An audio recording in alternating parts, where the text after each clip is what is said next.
Sunday school, and we are going to have David start with an opening prayer. Dear God, please be with the people who need you at this time. Thank you for the food that you have given us.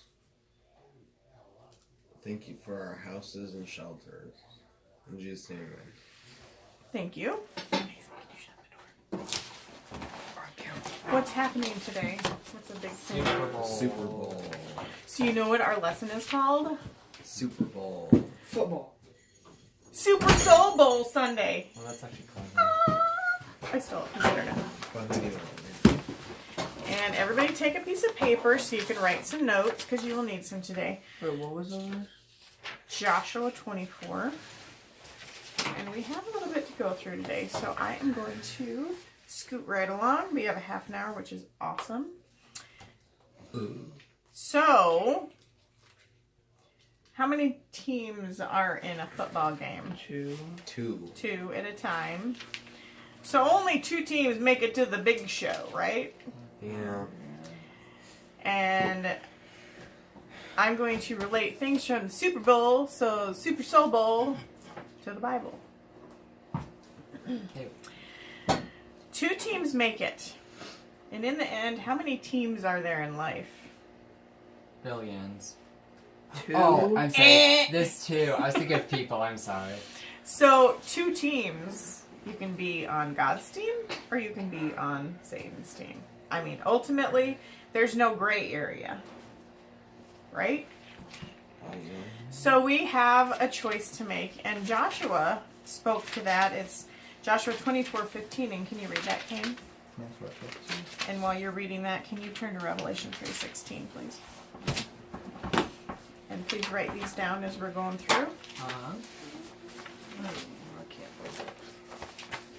But if serving the Lord seems undesired to you, then choose for yourselves this day whom you will serve, whether the gods from forefathers served beyond the river, or the gods of the Amorites, in whose land you are living. But as for me and my household, we will serve the Lord.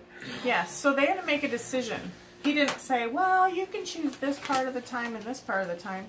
So we did Joshua 24:15, and then David's going to read Revelation 3:16, and this is really a commandment. You can tell me what you think about this. So then, because thou art lukewarm and neither cold nor hot, I will spew thee out of my mouth. What does that mean, I'll spew thee out of my mouth? It's nothing good. I was going to say Yeah, he does not want anything to do with it. Because if you can't make a decision, you're nothing to him. Ultimately, it ends up being that way, because you can't say, well, I'm going to go really be good on Sunday, and then I'm going to go get wasted Saturday night, and then I'm going to go to Bible study Wednesday night, and then I'm going to go cuss everybody out at school, but then I'm good because I read a verse on my phone on Thursday, and it can't go back and forth. That's like not consistent. He wants consistency, and that's what lukewarm is.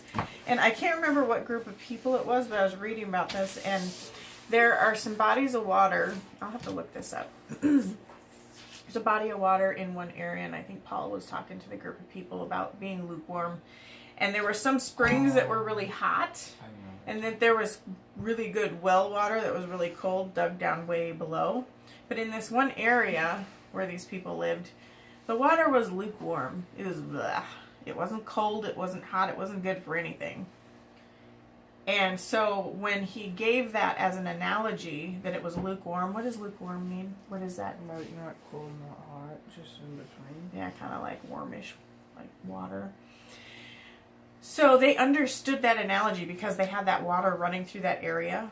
And they didn't have the really good, nice hot springs. They didn't have the really good cold well water. So they understood that being lukewarm was not a beneficial thing. So 2 teams, got to pick a side. Like today for the Super Bowl, I don't really care because I don't follow either of those teams. So I'm not picking a side. Which one do you want? Not the Patriots. Okay. That's all I care. So when we choose, maybe we say, not Satan. Do we have to say, well, I just don't want Satan to win? Or do we say, I want God to win? We know who will, but, I mean, do you feel the difference with those two statements? Yeah. So God will reject us if we're lukewarm. That's really the statement. And that's pretty straightforward, right? There's life or death. So choose a side. In football, can you turn off the dehumidifier, please? It's just loud. Thank you. So we are doing analogies between football and the Bible, and we're talking about Super Soul Bowl Sunday. Say that again? Super Soul Bowl Sunday. Super Soul Bowl. Oh, okay. Okay. So we talked about the fact that there are two teams, we have to choose a side. So now we're going to talk about the team members. I know nothing about football. I'm just going to say that up front. But I know there... Quarterback Tom Brady. I did look up how many members there are on a team. How many are there? Like 24. No. I mean, like, how many 4, 5. positions? Isn't there 8? Oh, How many positions? 11. 11. Thank you. Good job. How do you Yes. know that? You're not in any sport. Because it's 11 one-man man football. Okay. Yeah. Oh, I thought we played. So 8 there now. are We play 11 it. positions. Each member of the team, as well as all the cheerleaders, fans, commentators, they all have their part to play. Because if you're missing one of those things, it wouldn't be a full experience, wrong. right? If you wouldn't have a commentator, You also need the you're guys that missing have a whole the dimension of it. body paint. So there are 11 positions in football. So can you just name a couple of them? Running lineman, back. Quarterback. tight end, wide Running back. receiver. Offense. Long something. That's a whole team. Oh, where's I don't know. Okay, Kane knows a Quarterback. lot about football. So you guys, like, okay, obviously the quarterback, I know what that is. They throw the football. Yeah. And then there's, Whoa! then there's the kicker. What's he called? The Groundbreaking. kicker? The punter? Yeah, kicker. Wide I know what receiver. those two things And there's do. running That's back. about There's it. running back. So, anyway, without each of these members, I know a lot of people are like, I want to be the quarterback because, you know, they get all the glory. But if they're missing The lineman. the people that tackle the other guys so they don't get the quarterback, this is all technical information, then the quarterback won't be effective, right? So you need each of those components. You need each of the team members. The church is also comprised of many parts. Do you have your Bible? Can you Me? turn to 1 Corinthians 12? First. 1 Corinthians 12, 12 through 27. And the body of the church, the body of God's congregation, 4 through 7. 12 through 27. Oh. It is the people that preach up in front of the group, all the ministers, everyone should be ministering in the group, right? The elders, musicians, those that teach the little kids, the ones that cook the meals, those that take care of the physical church building, etc. Not everyone has the same gifts or strengths, which is how it's supposed to be. Some people are musicians, some people can't sing a tune for the life of them, and that's fine because they have other things that work for them. So I'm actually going to read this. It's a little bit longer. I'm going to read it quickly. So this is 1 Corinthians 12, 12 through 27. It's one body, but many parts that make it up. There's one body, but it has many parts. But its many parts make up one body. It is the same with Christ. We are all baptized with one Holy Spirit, and so we formed into one body. It doesn't matter whether we were Jews or were Gentiles, we were slaves or free people. We are all given that same opportunity or the same Spirit to drink. So the body is not just made out of one part, it has many parts. Suppose the foot says, I am not a hand, so I don't belong to the body. It's the foot voice. By saying this, it can't stop being part of the body. And suppose the ear says, I am not an eye, so I don't belong to the body. By saying this, it can't stop being part of the body, and it doesn't want to be the other body part anyway. If the whole body were an eye, how would it hear? If the whole body were an ear, how could it smell? God has placed each part in the body as he wanted it to be. If all the parts were the same, how could there be a body? As it is, there are many parts, but there's only one body. Do you see a theme happening here? The eye can't say to the hand, I don't need you. The head can't say to the feet, I don't need you. In fact, it is just the opposite. The parts of the body that seem to be weaker are the ones we can't do without. Like your big toe, for instance. That's true. Wow. The parts that we think are less important, we treat with special honor. The private parts aren't shown, but they are treated with special care. The parts, not in that way. No. The parts no, that can be it's- shown don't need special care. But God has put together all the parts of the body, and he has given more honor to the parts that didn't have any.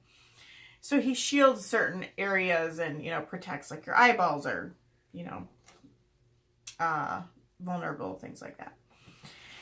In that way, the parts of the body will not take sides. All of them will take care of one another. If one part suffers, every part suffers with it. If one part is honored, every part shares in its joy. You are the body of Christ. Once you put on the body of Christ, each one of you is a part of it. Okay? That's pretty clear, right? Okay. Ooh, cheerleaders. Cheerleaders Yeah, they're gonna make... be boy cheerleaders this year. Well, there have been boy cheerleaders for a long time. But in the Super Bowl. Oh. Ah. What? There was a bunch of stuff on. I'm news surprised about they it. haven't been before, but anyway. Cheerleaders. I think I was a little bit of a cheerleader in the opening today, was I not? I didn't think about it, but trying to get everybody to get more excited and bring the energy. So a great cheerleader knows how to pump up the crowd and show spirit for the team. It'd be a little more boring without the cheerleaders. They kind of guide you through, oh, you should do this cheer, and people chime in and, do actions and stomp your feet and clap your hands and all that stuff. Cheerleaders encourage each other, and we should all do that to one another. Everyone, think about this, especially at your age. Everyone in your life is either encouraging you in a positive way or a negative way. Mm-hmm. And I think we cleared up some conversation that this guy did that one day, and he wasn't being very positive, so we had a whole lesson about that. What? It was the day your friend was here. Davis? Oh, yes. So, have you improved that? No. Yeah, I No. forgot what we talked about. I don't think I We was should here. review that again. So, There's like are 40 your students. chosen friends people that lift you up or make you feel bad? And I'm saying, are your chosen friends, and you can include family in that. Do you make your family feel better or worse by how you speak to them and how you treat them? You do not have to answer that. It's a rhetorical question. Just by the way. Do they lift you up or make you feel bad? Do you lift them up or do you make them feel bad? Rhetorical. I know. I got it. Who in your life is a cheerleader for you? Someone who always has your back. Go run real quick. Cheerleader. Who is a cheerleader for you that stands behind you? Negatively or passively? Positive. Good. In a good way. Depending on the day, it's that kid or that kid. Okay, good. Go. Somebody that has your back, always. Always. What? I like What? this. Go. You. I don't know. Who has your back? Who always looks out for you and always wants the best for you, no matter what. No matter what day, no matter what circumstance. I don't know.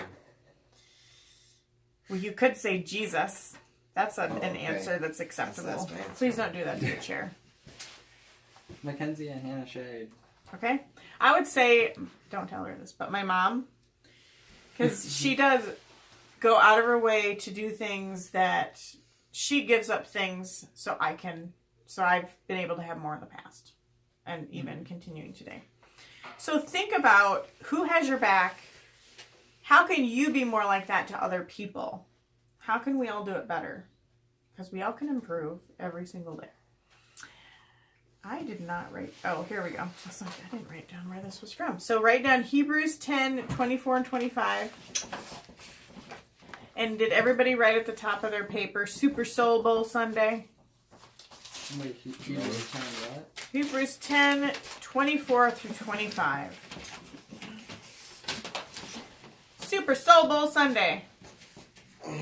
Da-da-da, da-da-da. Does that help? No. Okay. I just spelled bowl. B-O-W. I just put SSBS. Yeah. Wait. Okay. Anyway, Yep. listen to these verses and tell me how it makes you feel. Let us consider how we can stir up one another to love. Let us help one another to do good works. For those of you that weren't here last week, your grandfather talked about love a lot, the whole sermon. Let us help one another to do good works. Not let us help each other to get into mischievous trouble. Got it? Mm-hmm. Hey. And let us not give up meeting together. What does that mean? Is it okay to say, oh, I'm spiritual, I don't need to go to church today? No, do not give up meeting together. That is a commandment. Some are in the habit of doing this. Instead, let us encourage one another with words of hope. Let us do this even more as you see Christ's return approaching. Hebrews 10:24-25. I don't know if this is how you guys feel about it or not, or yet, I should say.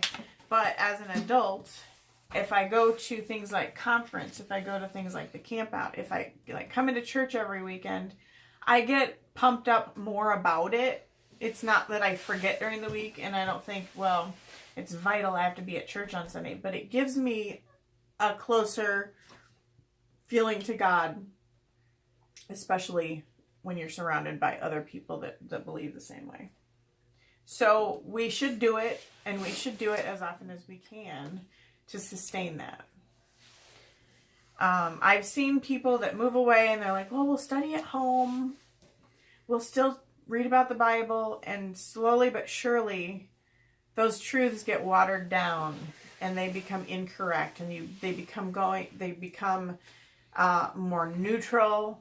You go to services that are non-denominational, and everybody kind of has a little bit different thoughts on things, and truths become weak. 1 Thessalonians 5:11, turn to that, please. Ephesians 4:29, turn to that, please.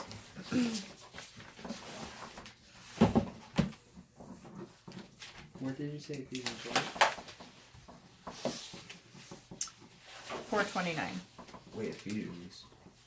Ephesians 4:29 and 1 Thessalonians 5:11. Maybe look up Thessalonians. That's where I pointed to. Oh. So, 1 Thessalonians 5:11, and David is going to read that when he gets to it. I'm trying to speak slowly while you get there. 1 Thessalonians 5:11.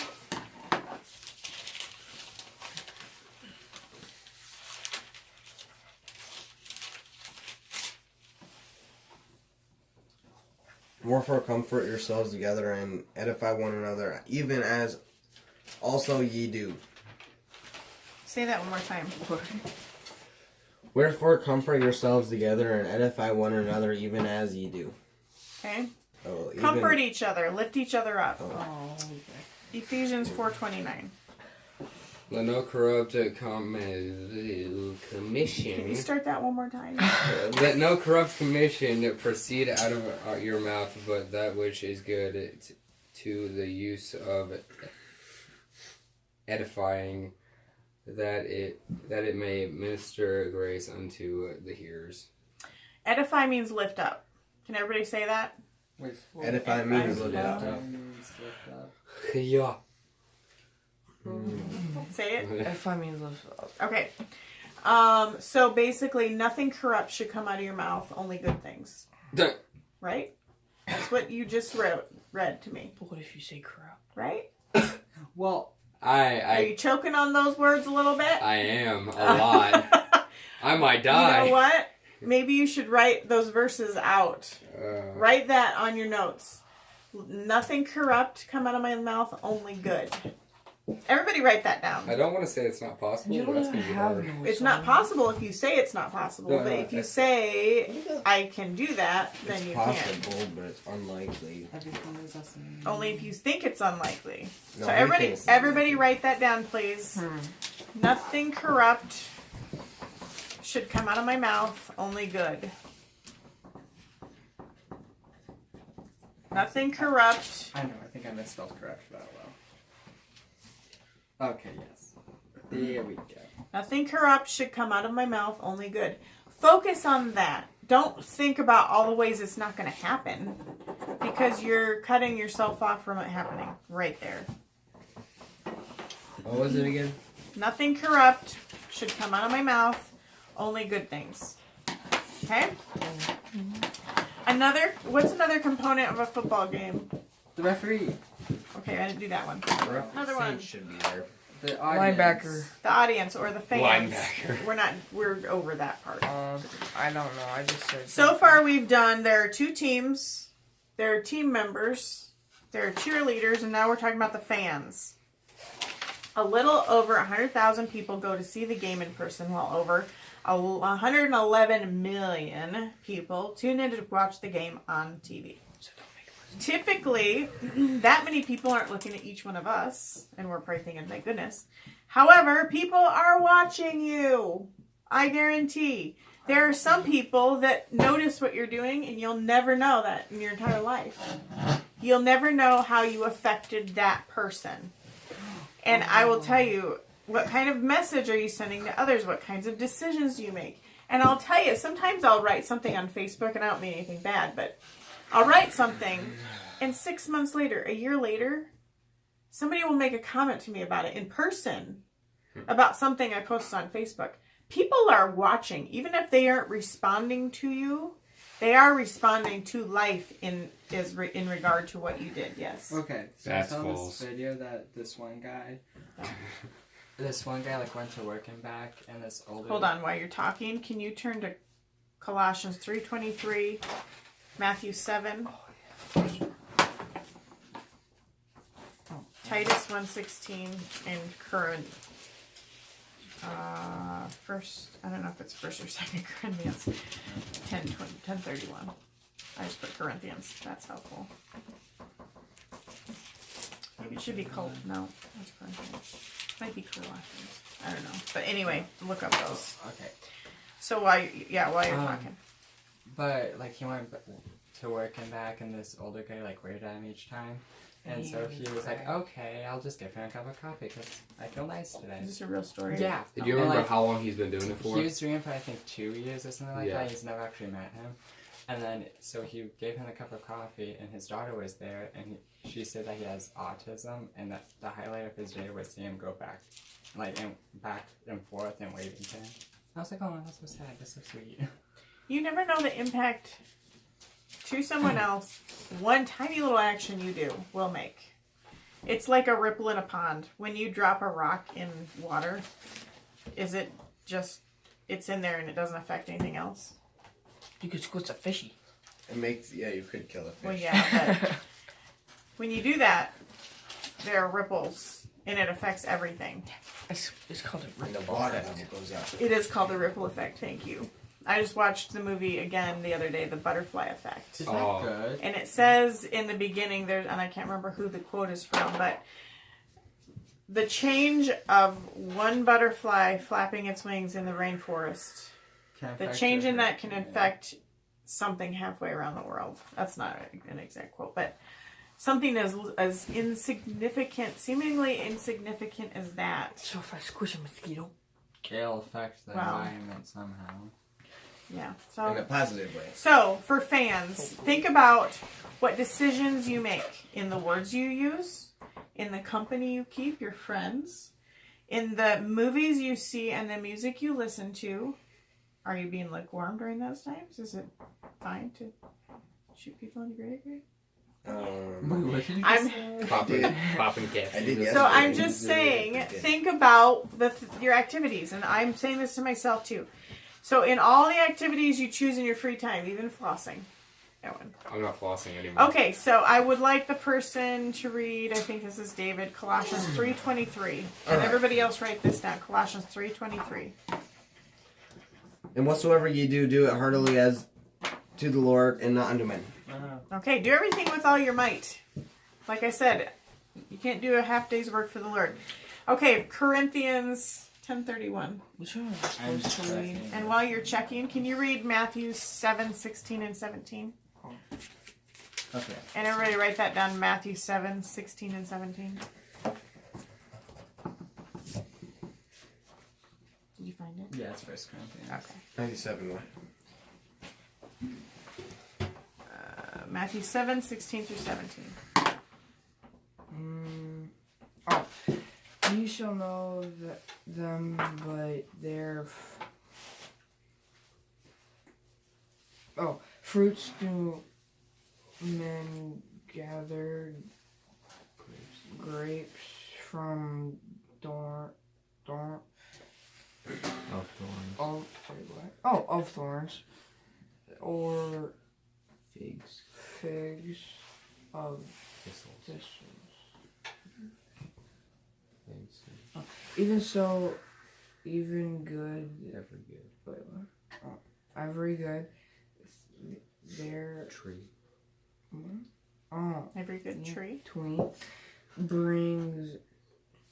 Bringeth forth good fruit, but a corrupt tree bringeth forth evil fruit. So a tree will produce what the tree is supposed to produce. Yeah. Okay? That's in a nutshell. Everybody write down 1 Corinthians 10:31. Please read that. So whether you eat or drink or whatever you do, do it all for the glory of God. Everything we do it for the glory of God. Think about that. I've been trying to think lately more about, because I'm totally a food addict. I think what? food addict. I think about food now. Oh. Food is a fuel that fuels my body. It's not something I need to gorge on or to overindulge every day. It is specifically to fuel my body. And so I've been thinking more about, I'm really hungry. If I eat that, is that really a good fuel for my body? Yeah. So It depends what it is. exactly. So it's thinking about those things, because who read that again? Me. You? Read that one more time. So whether you eat or drink or whatever you do, do it in all for the glory of God.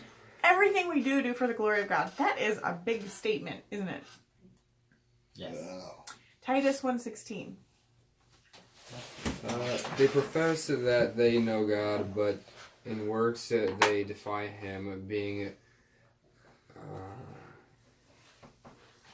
abominable and disobedient. Okay. And unto every good work, reprobate. What? Reprobate. Reprobate. Reprobate. Do good works. Okay. Okay, I'm going to scoot really quickly through this last section. Food. What is a football game without, like, hot chocolate if it's freezing out, or your pretzels, or I don't even know Get a what hot they have dog. now. Hot dogs. Okay. Cheeseburgers. So, there's so much food eaten during a game. Not necessarily healthy, but it's okay to indulge once in a while. Yo. But if you do it regularly, you'll become an unhealthy blob. And no one wants that. me. And you won't be in good health. You'll have issues.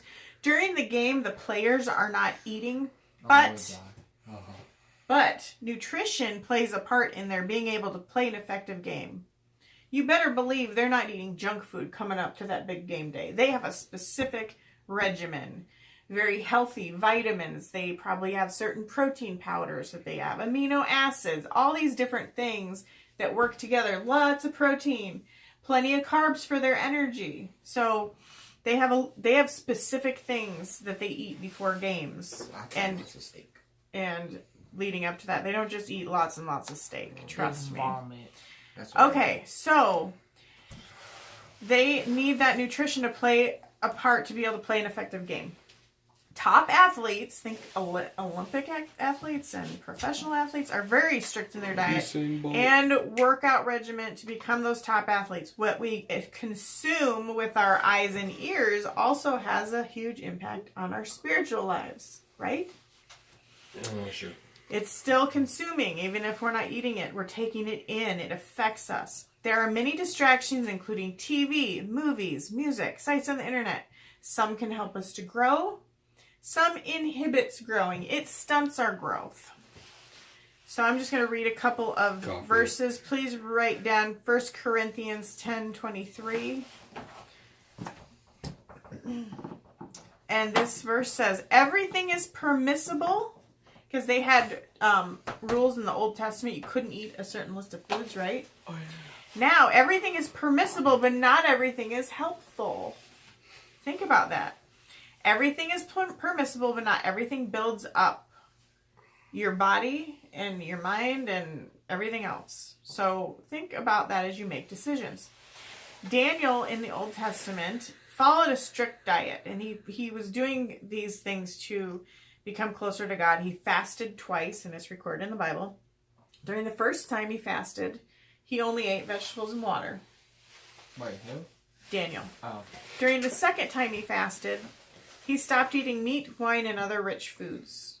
So he took in fuels that were good for his body. But he was also taking things out of his daily life and structuring that so he was different than the others at the time. Our body, including our mind, is a temple. Put things that are good into it. Please write down 1 Corinthians 6:19. Put good into your temple. Fill your temple with good. 1 Corinthians 6:19. And the very last one, and I want you guys to write down these. So there's 2 teams. You can just write these at the bottom. Write them quickly. 2 teams. And then we talked about team members. Team members. Write down what I'm saying.